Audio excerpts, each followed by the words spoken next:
deep from my heart. They have prayed for us all over. And I want also to thank those people who have called me, in relation to encouraging me. Singetaka mtu mwingine aende pile mimi nimeendea. Tunashukuru hata our government kwa kutuashiria mtoto wetu kama ni wao walikuwa nao, na tunasema hiyo let it be behind us, we forge forward.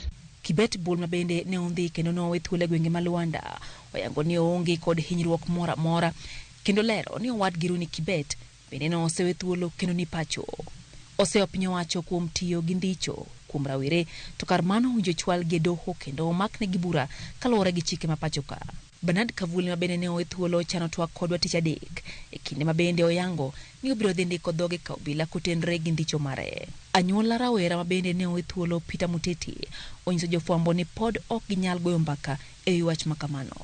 E twak margi okinyi makawuono e Citizen TV, Senator Migori Eddie Oketch okwayo jotelo ma pacho ka mondo mi kik ket siasa e weche mamulo jopiny kendo gibed jo adiera e siyo maricho ka jaod bura Babel Gut Nelson Koech wacho ni nitiere okenge ma samoro nyaka piny owacho kawo mar buogo rawerego, kata kamano omako chung' motegno kokwedo ndicho mar rawerego. If we are leaders and we become reckless with our statements in the midst of such national issues of importance, we can lose a country. Remember that what happened in June was triggered predominantly by leaders who were reckless in terms of their display of their affluence, in terms of their arrogance on their statements that people were raising. All these young men were released the same day. All these young men refused to speak to the media. There was a live interview in Nakuru. Dead. Okay. It was a live interview in Nakuru of Kibet. And he was asked, Kibet, can you tell the media what exactly happened? He said he doesn't want to speak about it. Why is everyone running away from speaking about it? Because if it was abduction, I'll speak about it. There was a live interview, okay? I do not condone or support abductions. It is illegal, it is immoral, it is wrong. Thank you. No administration should be accused of doing that. Yes, Senator Onyonka. Penjo mathoth madonyuolore ni to en ng'ama osebedo kandhi rawerego ka obila to osebedo koramo ni onge tudruok moro amora ma gin go kotenre gi ndicho makamago. Lydia Okeyo, Ramogi TV. Tim mar ndhiyo kendo lal kod oganda ahinya to mago makwedo sirikal osebedo ka dhi nyime pacho ka endi moloyo to jumbe manok mokalo ka jogo mondhi iweyo tok ndalo bura. To kata kamano penjo osebedo mathoth ka dibed ni sirikal masani timo maendi mar neno ni oganda makwedo gi oling chutho. Jafombo marwa Efi Nyakiri miyo ler. Loch ka loch nigi yore mage mag kedo gi jogo makwedo chike kod tendgi. Penjo kata kamano, podi medo penji kapo nono, ndiyo kata mako ganda ataro mar chik, en yorno ma sirikal tiyogo e kuoyo dho jogo makwedogi. Eten sirikand Kenya Kwanza, mosetiyo kuom thuolo mar higni 2 sani, yuak osebede wi kwan rowere miteko malal godo, ka moko iyudo kowito ngimagi. Mokwongo wanyalo neno ni to sirikal ni kose mak ji to giwacho nang'o, nikech dogineno ka weche mag ndhiyo ji e tok chik gi bang'e to koro gidhi mane liete ema kore gitemo lere wach. Wach ni government osewacho ni ok agine magitim dhicho, but king'iyo katiba miyo gi that responsibility mar ng'iyo ni rights mar security omijo Kenya duto. Koro ka ginyalo wacho ni gino ka gitim dhicho, but kimako ng'ato kaluwore gi gimo wacho mano dhi oko mar ratiro mare. Kaluwore gi jogo makedo ni ratich oganda, jo Kenya nigi ratiro mar kwedo chike magineno ni ok ni kare, man ni gin ema gimiyo sirikal teko mar telo ne piny. Bende nitie chike machiwo arita ne oganda e kinde momak gi ataro mar chik. Wamiyo gi teko kendo wamiyo gi pesa mondo gibed gi intelligence manyalo geng'o weche mag timbe mag njoria. Lakini okwamiyo gi pesa gi teko no mondo gituge yo marach mar ndhiyo rawere mwaluongo ni Gen Z. Masani osebedo kapingo sirikal kendo temo ni mondo wayudie ratiro kaka jo Kenya. Chalma kama giwacho ni nyalo thiro demokrasia mar piny Kenya kaluwore ni oganda nyalo kawo chik e lwetgi. Ng'ama en a threat to democracy mar Kenya kata stability ne democracy mar Kenya ka en mana Ker William Samoei Ruto. Nikech kodhi mbele gitimo timbe mag njoria to tiyo gi pesa mar jopiny, ji bro koro wacho ni giket chike ang'ono e lwetgi. Nyiso ni dhi e ndara ok ema jo-Kenya dwaro. Jo-Kenya dwaro ngima matimo nade? Maber. Lakini chutho chieng' moro ji nowuog e ndara to teko mar sirikal nolwar e ndara kanyo. Gimedo ni moko kuom yore ma oganda jo-Kenya nyalo tiyogo e kwedo ndhicho kod lal mar rowere en chwalo ng'ur margi kokadho jood bura ma giyiero kod chwalo paro mar thicho oko apisas manigi ting' mar rito oganda jo-Kenya moting'o gai mar obila kod jatend migawo mar arita e kind mamoko. Anyalo kawo gimiluongo ni a vote of no confidence kata impeachment mar jotelo ma ni lemo mar rito arita kwe mar dhano. Rais bende nochamo muma kana socha mar rito ratiro mar oganda. Ka tende ji lala awaye, ji tho awaye, to mano be gimo nyalo kawo kaka jopiny, kaka wabunge wa mwayiero. Wanyalo orogi mondo gisik gimiluongo ni accountability. Adier pok ong'ere ni en ng'a manyalo bedo ni teko rowere pachoka. Mar ni ogai mar obila Douglas Kanja nowacho ni obila ok ndhi kata lal gi rowere. Nowinjo ni ker wacho ni en koro odhi weyo weche mag ang'ono mag ndhiyo ji tok chik. Mokwongo nochako ndhiyo ji tok chik nade eka koro wach noweyo. To koweyogi to jok manosendhi bolalgogi to jok moseduogi gin gibro yudo ratiro margi nade. Koro en ni Kanja ni koseruto ema wuondo ang'ono ema wuondo jopiny. Kochopo sani, moko kuom rowere osewe thuolo motelo ne bura midhi winje nyim doho tarik 8 dweni. Bura ma bende ogai mar obila Douglas Kanja nomi chik mondo chope en owuon mar chiwo ler e wi ndhicho kod lal mar rowere. Efinyakidi, Ramogi TV, Nairobi. Moko kuom jotelo mawuok e gwenge mag Masawa machiegni kod jalup jatend piny Kenya machon Rigathi Gachagua koro dwaro mondo jatend piny Kenya masani William Ruto ochug duol moyiedhi mar nono weche mag ndhiyo rowere makwedo sirikal mare, sieko mar grube mag jore ma itudo kod sirikal kaachiel gi donjruok mar sirikal gi duol mochung' kar kendgi. Jotelogo bende dwaro mondo od bura mamalo kod od bura mag counties oluong romo moyiedhi mar goyo mbaka ewi wach mar ndhiyo rowere mosebedo katimore pachoka. The simultaneous release of these individuals from different counties suggests a deliberate strategy rather than a random occurrences. These incidents are not isolated. They reflect a disturbing trend of escalating state-sponsored abductions, violence, and human rights abuses. Establishment of an independent public commission of inquiry. This is to investigate the alarming series of abductions targeting individuals perceived to be critics of the President and Executive. We urge both the National Assembly and the Senate and also all county assemblies across the nation to convene a special session during recess to discuss and conduct inquiries into these abductions and other pressing matters affecting the society.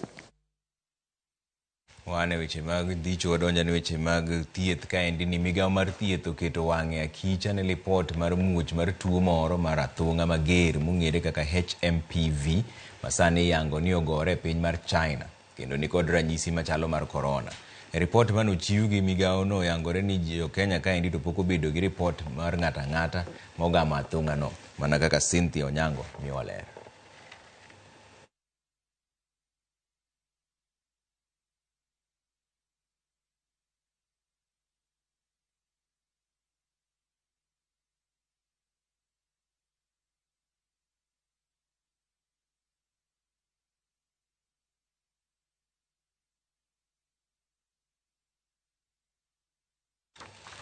Ngatimo mo Cynthia Onyango bro kelo no wachno malero makmano wang'ini nitiere tuo moro miluongo ni HMPV masani ni China mochalo corona lakini thieth to wacho kae ni pok obiro e piny Kenya. Koro en gimi kete wang' obro miyo report bang' ndalo moko matin. Wadonja ni weche mag somo ni jonyuol mag sikund primary ma Hillside and Arasha Academy onyiso geno ni higani mar somo dhi bedo makare bang' ka skundno yaw kendo bang' ka masira mar mach mane okelo tho mar jopuonjre notimore kanyo. Skul ma Endarasha oyaw, kata kamano chenro mag jopuonjre dadak e iye kanyo kata boarding school sani ok oyienegi. Skulno sani opuodhi mana kaka mano ma jopuonjre dhiye to dok pacho kata day school. Tich maber mar puonj ma osebedo e skundno yangore ni emomiyo jonyuol geno mar duoko kendo gi nyithindgi kata doko ni achiedh nade ne osebedo e kinde masira mar mach.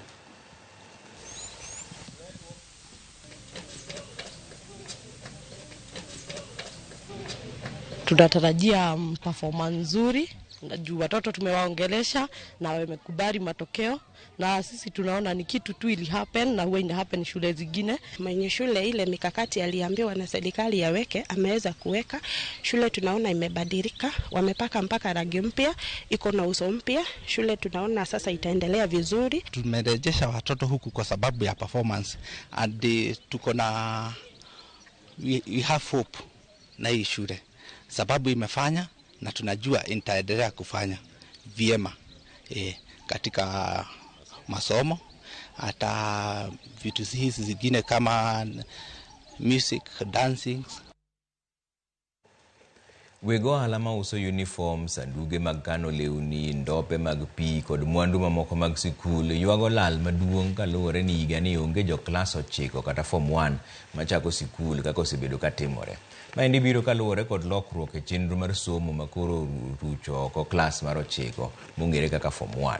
Kuom higni mohawo 40, johalago nosebedo gi ng'iyo mar mong'o pesa e Januari, gima gitiso ni boom. Kata kamano, higa ni kit somo ncholokore. Simfros Okinda ni kod ler mar wachni. Kuom higni mahawo 40 sani, nyaka ne chak lai mar somo mar 844 e higa mar 1985. Dwe mokwongo historia mar piny Kenya e kalenda mar somo hinyo dich ahinya kaluwore kod chapni makoni kod kocha mar tero jopuonjre skunde mag sekondar. E sama kama hinyo yudo ka thoth bombe odich kendo picha mar jopuonjre moting'o sanduk mar lewni kod godhro neno ga kamoro amora. Kata kamano limbewa e kuonde ohala mopogore kawuono nyiso picha mopogore. Maen kalore kod lokruok mobedo e chenro mar somo gima koro nyiso ni jopuonjre mag jo klas 9 manong'ere kaka form 1 koro ok bibedo e higani. Ma en apaya mar Haile Selassie, boma ma Nairobi. Achiel kuom apeyini ma hinyo pong' ahinya e odiechieng' machal kawuono higa ka higa. Kata kamano kopogore kod dhungruok mag nyamburko madonjo e boma ma Nairobi matimre pile, kawuono onge kata mana janyuol achiel mane warodhno godo kanyiewo sanduku kata mana ndo mar pi e kind mwandu mamoko. Lokruok makama koro keto mudho mandiwa e ngima jo ohala. Bila form 1 for the first time since 1985 kumekuwa sasa biashara, hakuna biashara kwa sababu Disemba watu labda walikuwa wananunua vitu zile zinahusika kama majiko, zile zinahusika na sikukuu.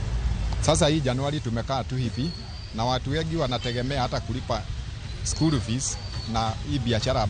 Wang ni tijwa ni en piny sana.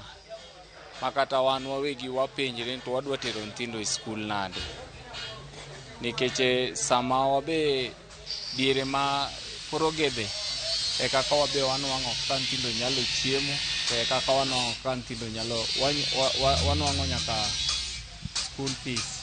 Pile pile ka indi pong' nyaka oko kucho chonde ka jo form 1 donjo. Koro sani endi traffic tin nikech jo school go koro ok donji. Adier en hinyruok mang'eny ne jo ohala kaka wan jok matimo ohala mag school uniforms. Ok ober ahinya kodwa. Jo ohala mag Jua Kali Kamkunji lero ni kinde mokalo ne giloso yuto mabup e sama kama gima koro dong' mana kaka lek. Kanini koro kata sanduge 1000 yudo ria mo yale ne nyaka ogitate. To sani to korong odiechieng' achiel ni nyalo loso awachne gimoro 100,000. E kaunti ma Kisumo, Georgiano Tieno matimo twang'o uniform ywak ni Januar ma wang'ni to tuore negi. Seche ina giyudo ka ng'ato chulo kata rent mar kata mana 4 months, samoro nyaka kata chulo 5 months. To sani kata mana mar 1 month no ni bahati ya Mungu. Jo ohala sani koro gwonyo wigi ka gimanyo yore mamoko mag manyo omenda. Koro onge kama, koro nyaka ibed mana no e usa chiendino. Chiendi me uso na keranga ketinde yakadi keti wili bachi moro yakadi keti kata fryers mag chips mwaketogi koro mago tibiro usa chiel ka chiel. Ebola mar CBC sani tok tieko klas 6 Jopuonjre pod dong e skul primar kanyo ne somo mag junior secondar makao higni 3. Bang'e gibiro dhi e senior school kuom thuolo mar higni 3. Kamano ema biro kawo kar skunde mag sekondar masani. Geno mar Joan Jua Kali mar loso pesa higani to koro duono. Gigeno ni higa manyien ka chenro mar somo mar senior school chakore, Mongsi mar omenda mar Januar biro duogo negi. Simfros Okinda, Ramogi TV, Jua Kali Kamkunji, Nairobi.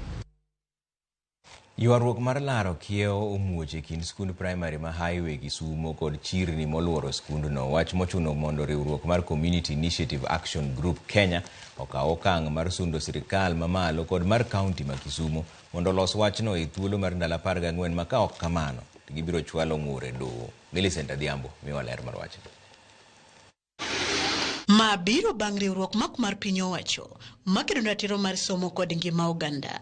Community Initiative Action Group Kenya ogolo andika kata petition ne migawo mar somo kod tin kaunti ma Kisumu mondo oneni dukni kod stonde mag ohala moloro skund primary ma Highway chungi mapiyo kaka nyalore nikech giyako lop skul. Riwruogno wacho ni bedo ni kuonde ohala moko odonjo nyaka e skundno ma Highway kendo machalo chiel keto lwasi mag chenro mag somo kod jopuonjre kuma ng'awo ma ok owinjore gi somo kata matin. En adier ni skul onego bed gi fence, to en adier ni Highway ni kende skul ma kirango skunde te tidhi yudo ka okaw chiro e mobedo fence mar skul ma keto wakanye, ma keto nyithindo kanye, ma keto nyithindo kamarach ma ok owinjore. Ot mane dhoget ni ibiro usi ang'o? Ng'ama ong'eyo? Ng'ama biro bedo ot ni nigi ratiro mar loko ohala modwaro? Skul bende nigi ratiro, nyithindo bende nigi ratiro. Jo skul nogero choche. Choche gi kigero ndara ma county. Ndara odiego ogolo siwa line ma skul. Koro choche moger manyien ok nyal tiyo. Koro ngiso skul ni under threat keche kirango fencing. Ido kapod usi fence ka. Jomoko oloke cho malae. Koro ngiso nus learning environment ma skul yok nkare. Giyango ni ondamo makamano rocho pend chik mar somo ma higa 2013 machiwo ratiro mar arita makare ne jopuonjre kod alwora mar kuonde tiegruok. Law mar Education Act wacho maler ahinya ni nyithindo nyaka bedie e environment makare mowinjore gi somo. Law marwa ma constitution marwa ma bende chiwo protection ne nyithindo bende very clear ne kamora mora ma nyithindo nitie to moloyo public facilities machalo schools nyaka bed protected kendo ok nyal yie mondo gigo ma ok owinjore gi somo timie. E andika margi gidwaro mondo migawo mar somo kaachiel gi ten kaunti ma Kisumu oneni omuk oko mapiyo kuonde ohala mosikore lop skulno, ger chiel mongirore mar chiwo arita ne nyithindo to kod kawo okang' makare ne joma ibi yud katimo timno. Koro wakwayo no school gi Ministry of Education gi joma responsive on security onego ng'e no gima timore ni ok en gima kare. Orongo koro bed no skul nyalo wacho no onge pesa manya CDF nyalo keto tenge mondo losgo skul mondo bed secure mondo somo obed kare kaka nego bed. Kuom mano riwruogno chiwo ndalo 14 mondo tiek midhiero makamano mokwako skund primary ma Highway. Ka ok kamano to gibiro tero wachno e nyim doho mondo ka okang' kolure kod chik. Wawacho ni ka timeline manyo wala ochiwo ne skul ochiwo ne ministry mar golo gigo kotimore to wabiro dhi e court mondo court omi nyithindo ratechgi mondo wabed gi environment madwaro. We have written to the county commissioner, written to the director of education in Kisumu County, have written to the ombudsman, written to the governor of Kisumu County, written to the county secretary of the Kisumu County, because a matter of this nature attract public interest. The law must be followed. Ultimately, children must be protected. Because if we don't protect the children, there's no future. Millicent Adhiambo, Ramogi TV, Kisumu County. Waswadhi yumoro machuko dogi bang dakika moko matinda no kusoro ote magu kaendi makamu mano kani Kisumu kanyo wacho ni akwayo ne baba hawi maber mar birthday ne mar higni 80 kod African Union Chair mano February tarik 25 an bende adonjo 55 ulamana makamu erokamano ahinya. Ramogi TV ma Mark Aluga japeng achiel ma Boom Center anini yo makare gi min oda Pamela Chieng kod owadwa Kevin Omolo kani Nairobi la Kisama. Mark erokamano ahinya. Ramogi TV ma Dadi Wood Samson kawuok Game Bar Kalare awinji makare gi min oda Jacinta Uma kendo ago erokamano ne Nyasaye kuom judo joman cholal. Erokamano ahinya. Neno matielo ka endi Kathy Opiyo wachni anini maler ma endi ka Ombija taya gudu nyakwar guoko cha pesa. Erokamano ahinya. No kendo machielo ka endi Mr. Ombija Ramogi ler kendo leo Chemelil Guliago Village koni to kaka pile ma endi wuod Nyakobura Ochuka Derrick Ochieng to gima pod awuoro Baba Raila pod en professor mar politics e Kenya ka endi onge ng'ama pod nyarwako wuoche mar baba ene momiyo Kenya kwe nitiere sani. Amoso members duto mag Center of Hope Baptist Church agini mane gimini dawacho Architect Evans Asiyo wacho ni More Trevor owinjo Ramogi maler ariwora gi jo chama gi jotelo wetena kachiel gi oganda jo Kenya kuom riwruok gi jakom Raila Amolo Odinga odiochieng' mar nyuol mare ariyo akwane hayo maber e laro kom mar AUC. Mano Architect Evans Asiyo. Afwayo rengo ne nyithindwa duto majimo kagichako higa mar 2025 ma endi Ogai Philip Ochieng. Erokamano ahinya Ogai. Collins Obuon naneno kawacho ni Trevor nyakwar guoko cha pesa geno ni ngima ma Collins Obuon ka wuok Miguye kata ker mar chokora Kenya ka endi. Akwayo mana ne ojende ni oweti kodgi kendo gi josiasa owetiyo marach gi ojende ma endi iluongo ni Collins Obuon wacho ni ke ntiere dala mar Eldoret. Das wadhi yumoro machuok oduogo bang' dakika matin kikidhi mabura ahinya. Neno ka Gideon bende oro ote mare ka endi jakom Gideon Ochuka wuod Kabondo. Trevor yumore waneno news maber ka wan Kabondo ka endi Homa Bay gi wan kod governor marwa Nyarwa Ng'aya kod jakom Ken Dede. Tawuoro kaka ndicho mar jopiny koro ng'eny to sirikal olos wachno maber. Mano jakom Gideon Ochuka wuod Kabondo. Bas waduogo bang' dakika matin kikidhi mabura ahinya.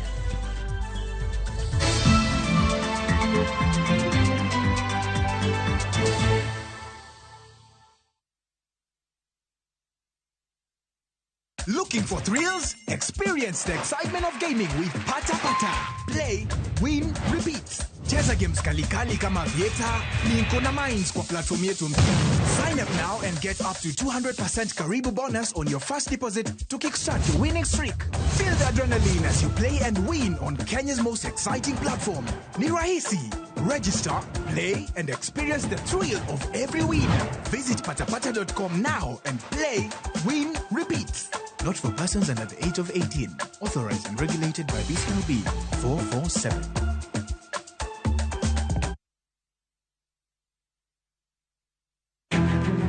Wakelo ni chenro mar ohala kod lony gi dongruok mopogore opogore. Ohand kinyosi nigi pesa kitimo gima dwarore. Weche makende moa kuom jogo makelo lokruok e ngima dhano. Ohala ber nikech ohala puonji managerial skills. Lek ma in go iriembe mineni gigo chopo. Chakre gi jogo mane ochako ohala manyien. Kalure gi kaka nachako gi kuma achope. Ohala ni en ohala maber. Nyaka jotelo molony e timo ohala. Akwa jodala wate odogi ohala. Ne pek mane gikalie. Pod waonge uhuru mar ohala. Loch mane giyudo kod kinda mane gitimo e manyo gik mabeyo beyo. Ka jaohala ok inyal chako project ka ionge gi market. Tudri gi Cleophas Oluoch e ohala gi mwandu. Tich ang'wen ka tich ang'wen chakre saa 1:45 otieno.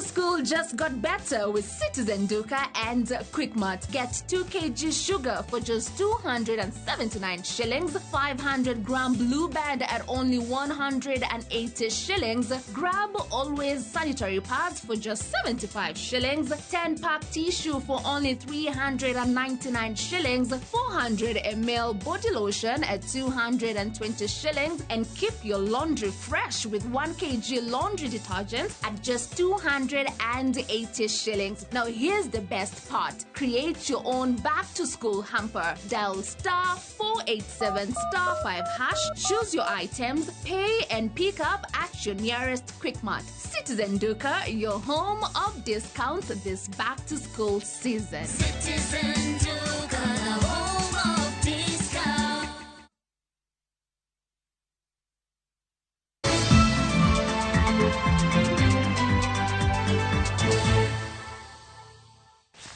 Rwako kendo ni moko kuom riwruoge mag oganda e kaunti ma Migori oriwore kod piny owacho mar keto tim chik mar neno ni jopuonjre duto oyudo thuolo mar somo kuom higni 12 ma bende ong'ere kaka basic education e bwo chenro mong'ere kaka 100% transition.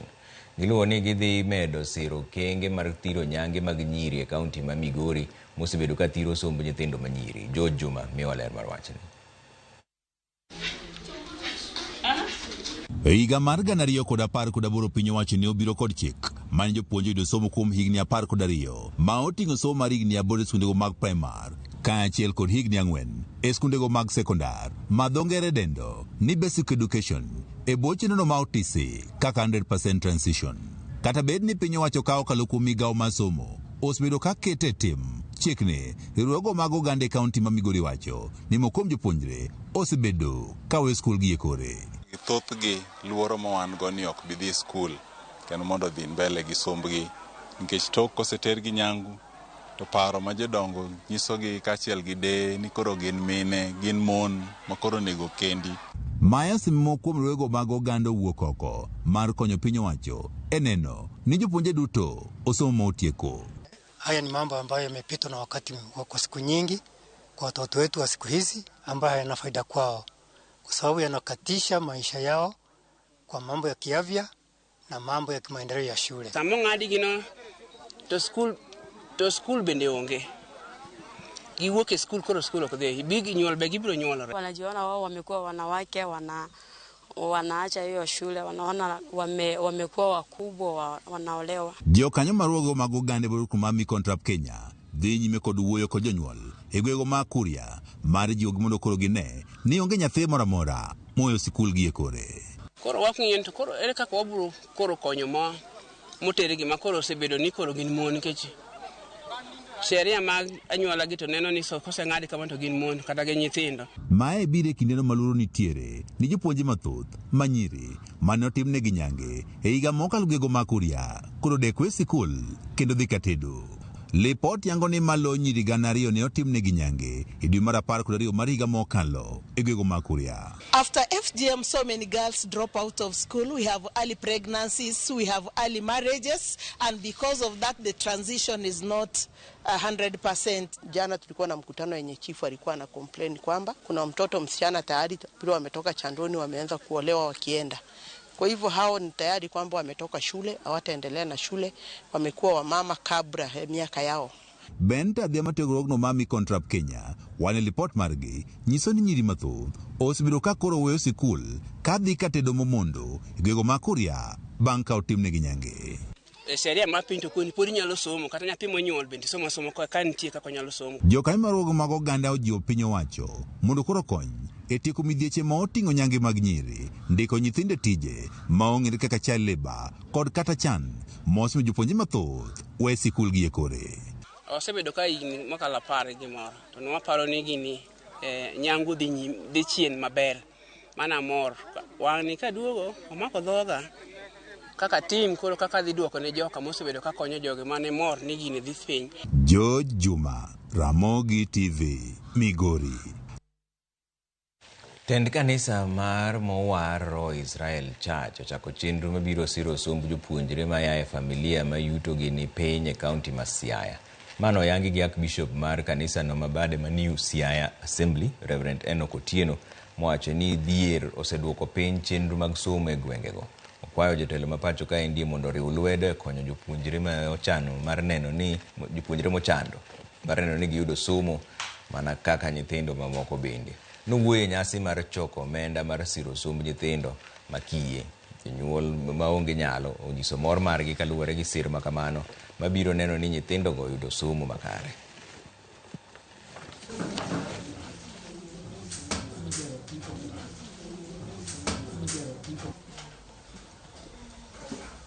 Ka watimo rambe mar nyithindo matindo ma jo skul mondo nyithindwa yud kaka somo.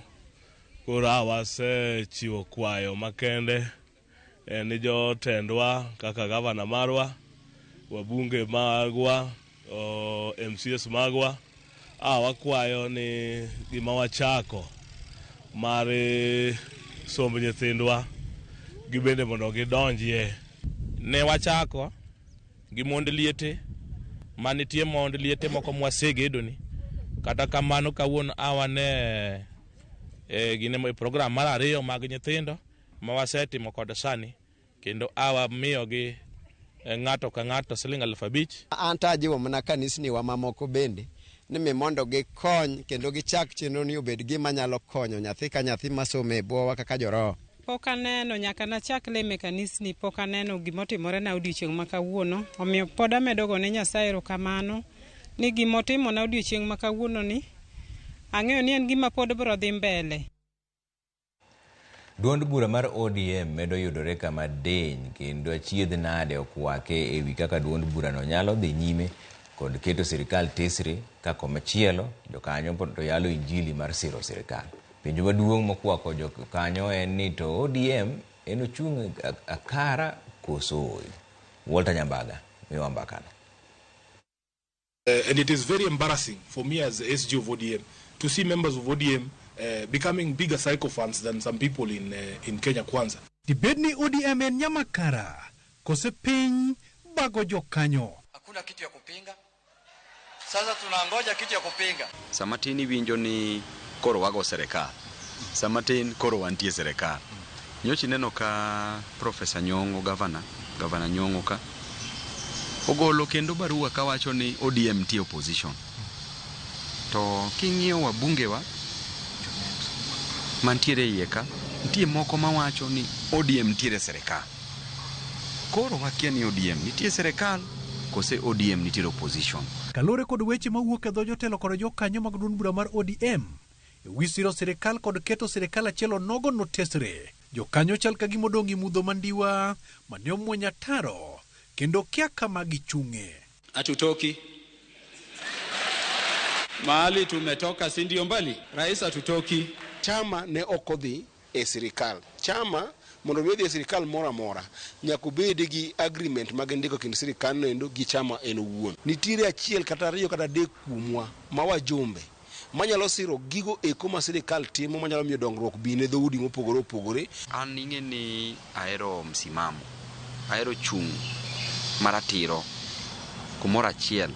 Ok anya kago tiende na moro dhi koni moro dhi koni, mana nyalo hinyra mbele ka. Jokanyo moko landi injili mar bede sirikal kendo sani geto chamo lemo manie sirikal.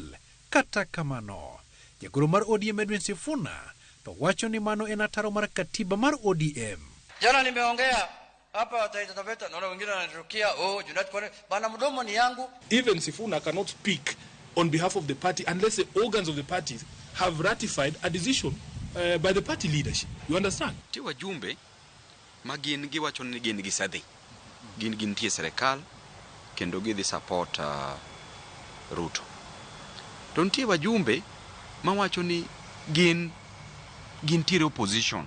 Kaka an kwa donje serikal wate ng'ama dhi konyo jopiny.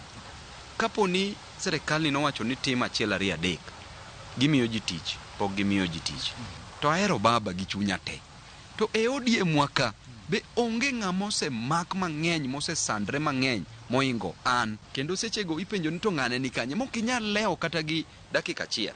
Midhi e bungu kuyudo mwanda onego bi tiyang'e ka tichinje tipoge. Kuyudo rao kata liech tiyang'e ka tipoge. Kuyudo aidha taidha no bendi poge. Kuyudo odit no bendi lunye gi tin neno. To wan maseche machiemo kosekele dala mopedhe mesa. To joma no dhi dwar ka ok mi kata iu ngao mondo riemb godo lwang'ni. Ka ichako iga kendo od bura bende yao weche biro bedo nade kod jo od bura kanyakla kod jotend migepe mawero sirikal ka koras mar chamo sao. Ma weyo duond bura mar ODM kama nade e kinde ma otemo manyo kama onyalo diede. Koso biro bedo ni ng'ato ka ng'ato ne en owuon to Nyasaye ne ji te. Wan kaka wabjumbe wan gi ratiro mar pingo gigo eko maricho matimore sirikal to mabeyo matimore sirikal to wago tiend gilo mondo gibed motegno. So they have been told in no uncertain terms in my presence to stop being sycophants. They cannot be bigger sycophants than the people who voted for William Ruto themselves. So it is quite embarrassing to see our members when 1, 2, 3, 4 people within the leadership of the party are wrecking the reputation and the credibility of the party. This year we're not going to keep quiet. An ok Bisemba karombo midhiuse chiro, but loyalty na to pod dong gi jakom Baba Raila Amolo Odinga. Ang'eni e chuny baba wuon. Yes. E chunye ma iye to kohero gima dhi mbele. But jogi okete mafuanda ni kokisupport wa tibende wach AU ni kore buoge godo ni koro kwa support. Wi wach duongo tung jokanyo matunge gi loth ne telo to kod chako loso ngufu mar telo mar ojende manyalo choko lemo to ginie kod wach mane. Ei ODM ka enu ngi jomiriaso mang'eny. Ng'ato ok nyisi gimomiyo omiyo bathe moro matin wach mar broad based government ni. O support government ni gotieno to godo chieng' to do wacho gimopogore. Nyakwa chat a clear path. Mwanene yawa. Yoni nyabedo na yono nyabedo no pongo gi kothe. To no wacho ni wan kaka rowere matindo ano kawuoge ODM antie ODM. But kineno ka koro ji ibuogi piny maru. Kichiew simu ining'eni koro wariembi. Ining'eni koro kidhi yudo gimidhi dwaro. Ining'eni koro en igo kabunda rus. To watim nang'o? Nikech seche ma wuonu bendo dhi wuoth. Nyako ng'i kaka uyudo chiemo e dala ka.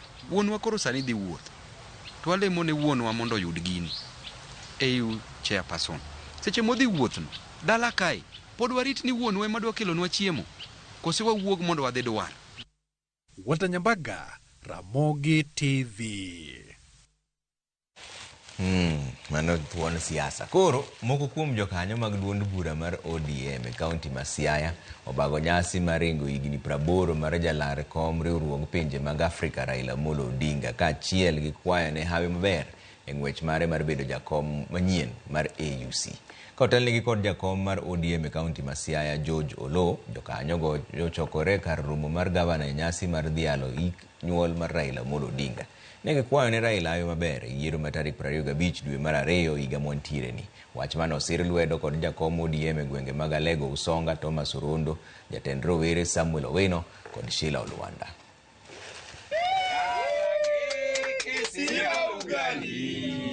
Kawuono awasherekea nyuol mar baba sani kawuono lokre ja higni 80. Wan kaka jo ODM ma Siaya County awaneno ni nyaka washerekea gi jopiny te nyuol mar baba kawuono. Kendo walamo ni baba Nyasaye mondo koma AU ni okawe. Wamor ahinya kendo med dhi kome mar AUC chande habu bed maber ang'eno dhi nwang'o nikech Raila bidi modwaro baiga mano bodhi na nwang'o. Kendo wakwayo ne habu maber e dwaro mare mar kom African Union chairmanship. To wadwa wacho ni baba waheri ahinya kata sami dhi AUC kanyo waheri kendo wanitoki wami support madwarore. E chenro mar ng'e gwenge wa kawuono jafwambo marwa Millicent Adhiambo rangonwa nonro mar gweng' ma Kibos mayudore e kaunti ma Kisumu.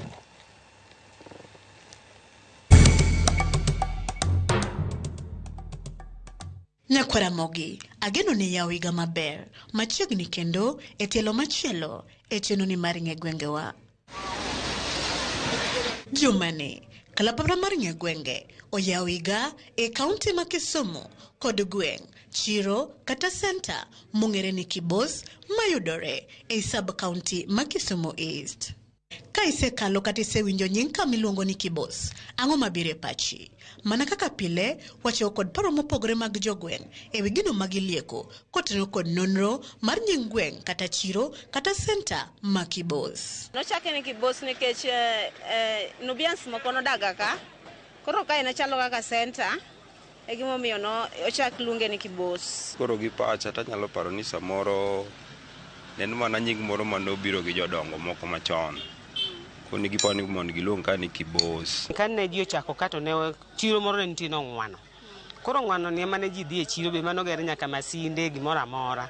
Koro ng'wano ni kan ne sirikal daro ji to ji oduogo kae kaka ni kar railways.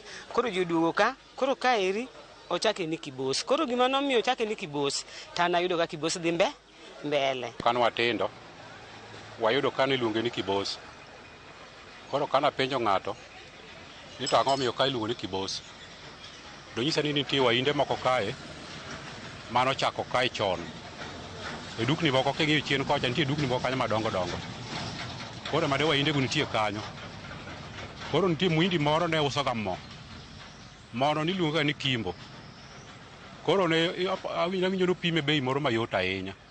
Kendo ji nohero kanyo ahinya. Koro niluongo ni muhindi no niluongo ni kanyo niluongo ni kama iuse Kimbo. Koro kane ji winjo ga to ne giwacho ni kanyo koro Kibos. Bang' winjo kaka jogweng' oselieko paro mopogore ewe gino ma giparo madine mi chak gweng'ni kata chironi kata sentani ni Kibos. We koro wawinj anena adieri motenore kod kuku mar wach ewi nonro mar nying gweng', chiro kata senta ma Kibos. Ne nitie lang'o moko mano odak machiegni e kuonde e Kibos kae. To ne koro ne nitie jaduong' moro niluongo ni Kibos. Koro Kibos ni ema ne wasungu mane loso rerugi. Koro kane kadho kato no penjo nyingi to ne owacho ne nyingi ni nyinge Kibos. Koro wasungu koro nochako duogo loso ni Kibos. Ema koro ne okelo nying mar Kibos ni. To Kibos humbe landore kod weche kata timbe mage. Ng'e kaka koma jodake ma ute mabechgi yot chalo kaka slum. Kibos ong'ere kaka chiro. Kibos ong'ere kaka kuma Nubians ng'enye. Kibos ka sana wang'ere mana gi chiro mantie iye kae. Alode moko mag kienyeji gi dhano wanyaka taon biro nyiepo koni. To chiro ni en chiro ma oting'o mine mang'eny kae. Chiemo nitie ka mang'eny. Wang'ere gi uso chiemo mang'eny e iye kae. Kibos wa kae en kar ohala. To ka en kar ohala to mawindwe modwa medore ahinya. Itong'o ji kiwuok oko moleo, itong'i, igoyi. Koro gima chandowa e Kibos ka ahinya. Gimolano nyingi ahinya koro chiro migere iye kuonde nikech kabe ne waindi manodake. Koro ka waindi nodaka to jomodak kuonde joma koro kuonde ne nono. Kare koro nochako jochako gero kioski kuonde gi. Makoro sani nying mar Kibos no dhi mbele sana. To gin dongruoge mage ma senta, chiro kata gweng'ni ma Kibos osenyuolo ne jodak kod johala maluorani. Kibos onge dongruok ahinya madawachi nikech Kibos kae kaka ne en chiro to nobimo chako muke ma jok mane ntiere iye no dare ma koro kaka ji nodar no dongruok mane nie dok chien. Koro onge dongruok ahinya gi sani be watema betie iye mondo wausi. To ka koth ochwe to chuodho ng'eny ma kata ji ok bi. Gima osemedore ka en mana industry sani osemedore. Wan gi Kibos Sugar machiegni ka. Wan gi Kachuma be ka to be chon be stima be ne onge Kibos ka chon, but gisaneno ka development osebedo stima nitie kamoro amora. Koro ler nitie area ma Kibos kae. Stima nitie chon ne onge, chiro be osemedo malach. Chon no tin ok no en kama, kendo chon ne en godiochieng' sani to koro ogo okang' kobiro. Sani koro wan pile. Kunde be ne tin, ne nitie Alango ema ne nitie go buole mane ji dhi ahinya. Koro sani reru ging'eny, Reru, Kunya, Kibos prison ging'eny. Factory sani nitie moyaw ka mantie jomoko matie factory manyiepe iye ka to aneno ka beto o develop maber. Aneno pogruok ka nitie kaka nonyuola. Apeni wan go peni maricho kae. Ka koth ochwe to chandowa saidi. Kendo timo chuodho mok nyak gombo kata biro kae. To bende nitie kwayo kod rem ma pod jodak kata johala ma Kibos ni godo magigombo ni kotim to chiro, gweng' kata senta ma Kibos bro dongore machal kod kuonde mamoko. Ka ginyalo loso ndara ni to nyabet no maber sana. Buru nego wa Kibos ka. Mar ariyo en chuodho ng'eny, chuodho en kila mahali maka koth ochwe ji ok donji e chiro. Kaka wan mine ma Kibos ka gima odawer kwayo mokwongo mondo gernwa chiro. Chiro lil, chiro top, gimipuke taka en achiel to sepong'. Choo ma ji dhiye be onge, maka koth ochwe chiro dung' ma kata kaka watimre onge. Wadwa ni mondo Kibos ni ogere maber. En chiro machakre chon. To wadwa ni mondo ogere maber, mondo ketnwa kata security lights moko, mulika muzika madongo ka. Kech samoro gotieno en ga mudho. Koro wadwa ni mondo ogere maber, sirikal ong'iwa maber mondo ogere maber, mondo wabede gi chiro moro maber ler. Drainages be onego losnwa kae. Sama koth ochwe wachandre iye kae niwach chuodho gi pi. Kinyalo gernwa kata drainages moko, nyalo konyowa. Kibos kae ok wane kober, en otimo chuodho i kama wause ni. Chuodho ng'eny, koro wagombo sirikal mondo kelo losnwa e chiro wani mondo bed maber. Kech ka koth ochwe to en chuodho. Onge kama inyalo luwo. Security be onge, choo be onge chichwani. Kaka ute gi gigero kata maber mag ohala go. Koro inside building cha be onge kata kiosk kuonde moko aneno gie kiosk onge, drainage ma kiosk be rach, security ma kiosk be rach. Koro light taya madung boko kendo kiosk to nyalo konyowa. Koro mago thoth gire ma wan go pi maber mar mwanyalo tigo kiosk mar fridge be onge. Choche maber kiosk be onge. Nyakoro mogimana gi kanyo machopo gode giko matelo makawuono e chenoni mar ng'egwengewa. Omiyo kik idhi mabor. Ochakore achaka higani warom kendo juma manyien kuma bro duogoni kod nono mar gweng' machielo. Oriti masani nyinga Millicent Adhiambo kata kihero inyaluonga ni Nyaboma.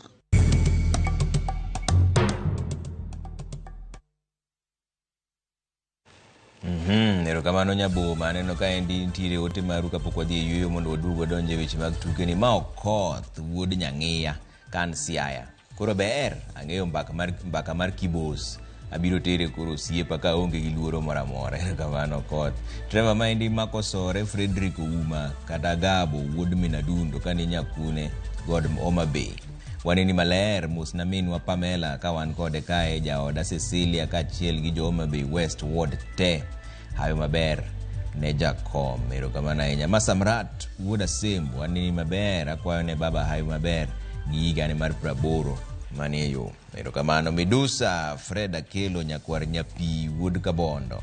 Choni tim mar teko jo Kenya to nyaka koro rum chutho. Higa manyien ni sirikal otimie gik magero ngima jopiny ok makelo ywak gi muodo lak. Bas waduogo gi weche mag tuke bang' dakika matin.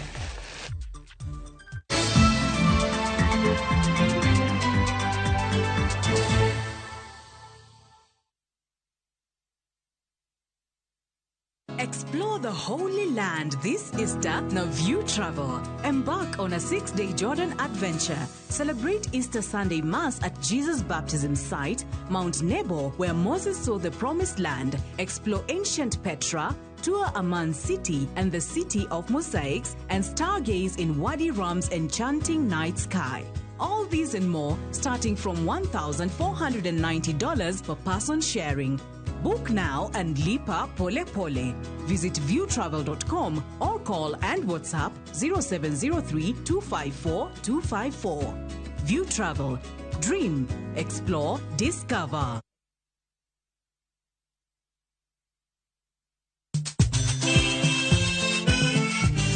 Negin sigendni lakini aningene samini bazuma najichwadi tu yeseche mag thum mane oda mimi nalo jambo la nisombo akili wadwaro ng'eyo kama gik moko duto ne odhi maber kod kama ne ok odhi maber. Olene ni chiega to jonyuol ne jolemo kabisa ko nyoke dwan japomo nyargi koro nobi mo maya olega ng'e wende weche mopondo kod chiwruok mane omiyo gibedo jothumbewa. Atemo kano sigana mag joluo. Gini chakruok mar gimoro nyaka bed ga gi gikone. Safar ma wan go mar music mar thum en safar mabor. Riwri kod Solomon Atito Kafaya e chenro mar ng'e jothumbewa. Tich Abich, Sari Okinyi, kik bai.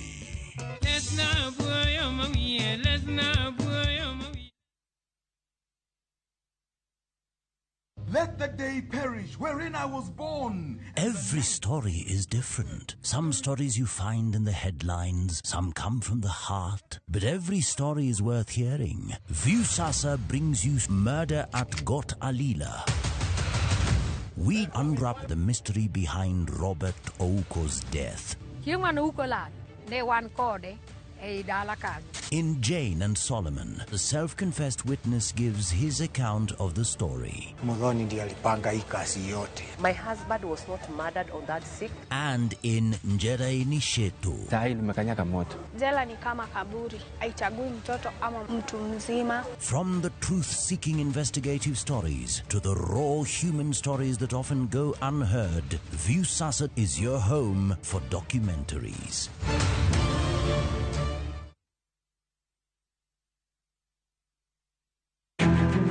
Wakelo ni chenro mar ohala kod lony gi dongruok mopogore opogore. Ohand kinyosi nigi pesa kitimo gima dwarore. Weche makende moa kuom jogo makelo lokruok e ngima dhano. Ohala ber nikech ohala puonji managerial skills. Lek ma in go iriembe mineni gigo chopo. Chakre gi jogo mane ochako ohala manyien. Kalure gi kaka nachako gi kuma achope, ohala ni en ohala maber. Nyaka jotelo molony e timo ohala. Akwa jodala wate odogi ohala. Ne pek mane gikalie. Pod waonge uhuru mar ohala. Loch mane giyudo kod kinda mane gitimo e manyo gik mabeyo beyo. Ka johala ok inyal chako project ka ionge gi market. Tudri gi Cleophas Oluoch e ohala gi mwandu. Tich ang'wen ka tich ang'wen, chakre saa 1:45 otieno.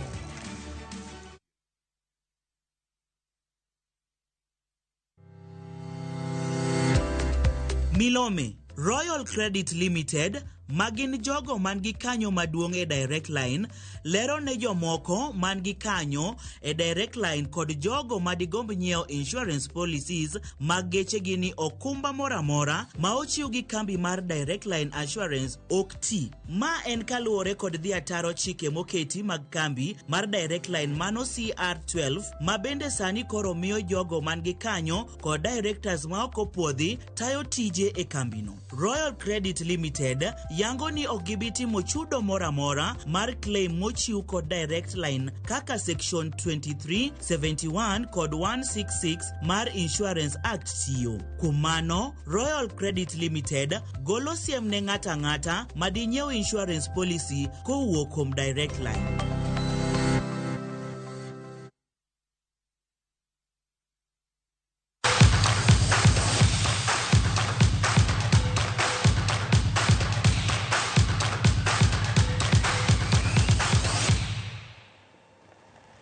Jatend migao machon mar tuke Kipchumba Murkomen kawuono chiwo ayanga migao no ne jatend migao manyien Salim Vuria. Motelo ne mano jotelo ariyogo notimo limbe pewe ma Kasarani, Nyayo kod Talanta. Ka nolose nyasi no, Murkomen nowacho ni nitiere riwruoge moko matayo tuke pacho kaendi momaki gi jodonga ich moketo maino mane loso omenda ma ok ochung' ni tuke kaka dwarore.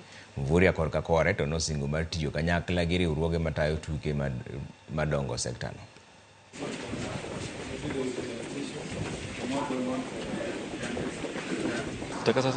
Yeah, sasa so ndio mwenyewe. I will miss this ministry and miss the people who are here. I will look forward to collaborative efforts and intergovernmental level. There are many briefcase federations in the country, and I say so with a lot of confidence. Many briefcase federations that do not have legitimacy, that are one-man show. And as I take over, I want to say that I will work with all of you in your different portfolios to ensure that I provide the necessary leadership support to realize the mandate and the responsibilities that you have in your different portfolios. Gikone to team mar yawuoyi mar Sungura AFC joloch mag tuke mag ongola Super Cup mosebedo kadhi nyime alap mapala mayudore Ndhiwa e kaunti ma Homa Bay. Bang' wuok amodhi mar 0-0 gi team mar Big Black Cobras BBC FC finals, Sungura AFC nyoyudo thuolo maber mar kawo loch makamano e opich achoma e tielo 12 bang' loyo gonde 5-4.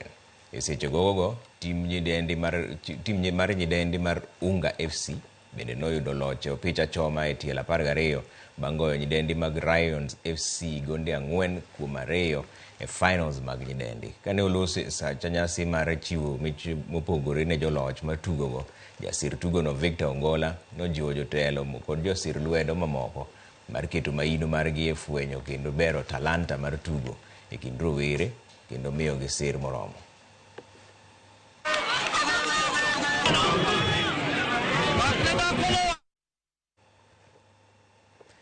Shashwat Harish obedo jaloch e tuke mag Junior Golf e rang'eny mar yawuoyi mantiere manie kind higni 13 nyaka 14. Shashwat noloyo tugogo mokawo ndalo 3 maluwore.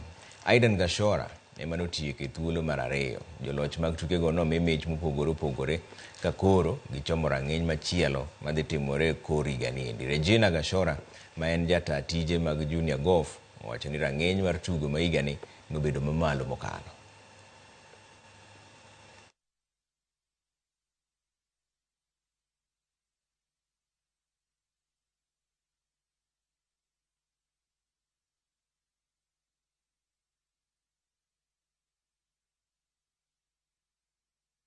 The last 2 days have been phenomenal. The scores have been fantastic. We've actually had feedback from US kids. They're so excited with the progress of our juniors and how well they're playing.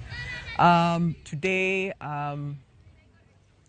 is a day that we do not know who's going to win because we have so many juniors back to back, so close in. This is obviously an excellent start to the year. Through the Junior Golf Foundation, we have had a very successful second NCBA Invitational here at the Windsor Golf Hotel and Country Club. And from this event, compared to the first one last year, there's tremendous growth. Thanks to the support of NCBA, not just for this event, but for many of our other golf initiatives. Jopuonj kod refa mag tuk taekwondo koro kwayo sirikal mag kaunti kod mano mamalo mondo konye neno ni tuk taekwondo oyudo sir mowinjore kaka yo mar medo bero tugono e thur kaendi. Kaluwore gi kweth mar taekwondo ma Kariobangi mong'ere kaka Weusi gisebedo ka gikale achiedh nade mapek ni mar gionge gige orako moromo manyalo konyogi e bero tugono endo. To gikwayo migawo mar tuke e ngas moro amora mondo go jek tuke mag taekwondo. Kuna challenges ambazo tunapata ndani ya huu mchezo. Juu wakati mwingi wazazi wanafikiria tunafunza watoto vita na si vita. Wakati mwingine pia watoto wanahitaji kwenda na pengine wazazi hawana pesa ya kuwagharamia. Sasa sisi challenges tuko nayo ni kuuliza tu kama serikali kuna serikali za county kusimamia vilabu ili ziweze kuwa zikikutana, na pia wakati wao watoto wanafanya maneno ya sports kunakuwaga vizuri juu unaondoa katika mambo ya drugs na mambo zingine mbaya zile wanaweza kuwa wakifanya wakiwa kwa estate wakati wanazurura.